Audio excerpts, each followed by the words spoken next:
एक बूढ़े भिखारी अनोखी कहानी।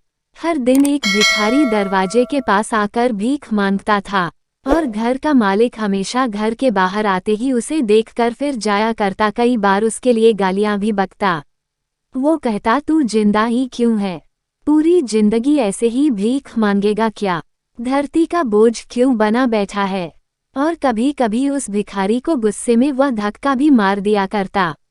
इतना कुछ हो जाने के बावजूद अधिकारी के मुंह से सिर्फ यही निकलता कि भगवान भगवान तुम्हारे पापों को माफ करे।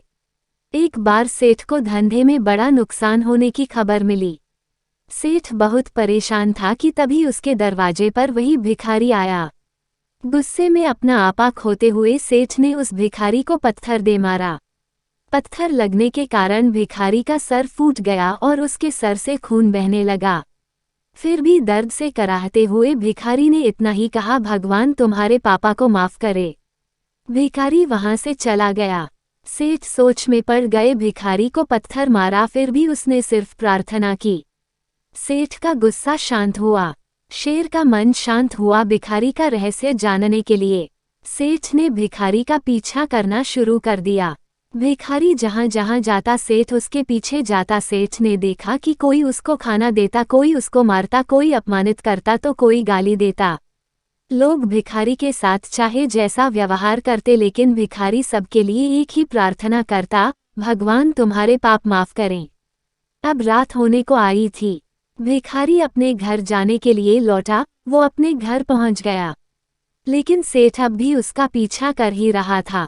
एक पुरानी टूटी हुई खटिया पर एक बूढ़ी औरत लेटी हुई थी, काफी कमजोर और बीमार लग रही थी। वह भिखारी की पत्नी थी। अपने पति को वापस आता देख वह खाट से उठ खड़ी हुई। पत्नी ने अपने पति के भीख वाले कटोरे में देखा, उसमें सिर्फ आधी बासी रोटी थी। उसे देखकर वह बोली, आज बस इतना ही मिला, और हाँ, आपके सिर से खून निकल रहा है, ये चोट कैसे लगी? बूढ़ा भिखारी बोला, आज बस इतना ही मिला, किसी ने कुछ दिया ही नहीं। सब ने गालियां दी और एक नए पत्थर भी फेंकना, इसीलिए मेरा सर फट गया। एक गहरी ठंडी सांस लेकर बूढ़ा भिखारी फिर से बोला, यह मेरे ही पापों का फल है। तुम्हें याद है कुछ सालों पहले हम कितने अमीर थे? क्या कुछ नहीं था हमारे पास? हमारे पास हर चीज जरूरत से ज्यादा थी, लेकिन हमने कभी दान नहीं किया।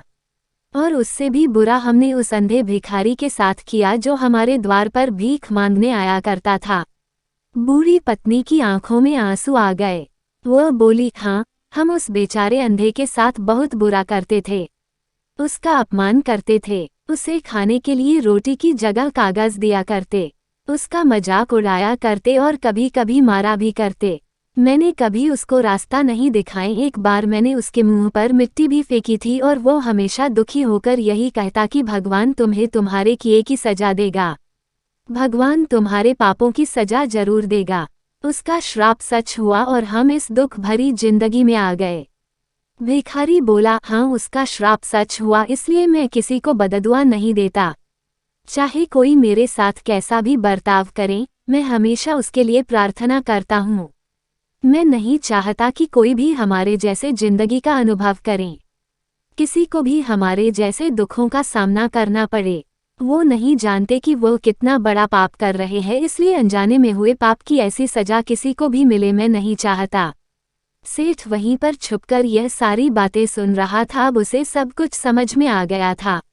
भिखारी और उसकी पत्नी ने वह आधी रोटी मिल बांटकर खाई और भगवान को धन्यवाद बोलकर सो गए।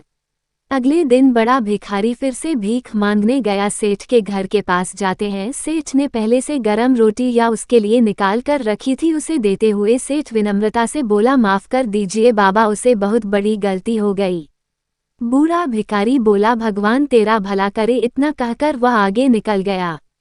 इस कहानी से जो सीख लेने लायक है वो बड़ी ही सिंपल है कि आदमी चाहे किसी के बारे में बुरा कहे या भला करे, लेकिन भगवान सिर्फ कर्म के हिसाब से उसको फल देता है। क्या हुआ अगर भगवान नहीं दिखता है, लेकिन ये बात बिल्कुल सच है, उसके खाते में सबका हिसाब बहुत बहुत पक्का होता है। इसलिए जब किसी के लिए कुछ भी करो तो अच्छा ही करो।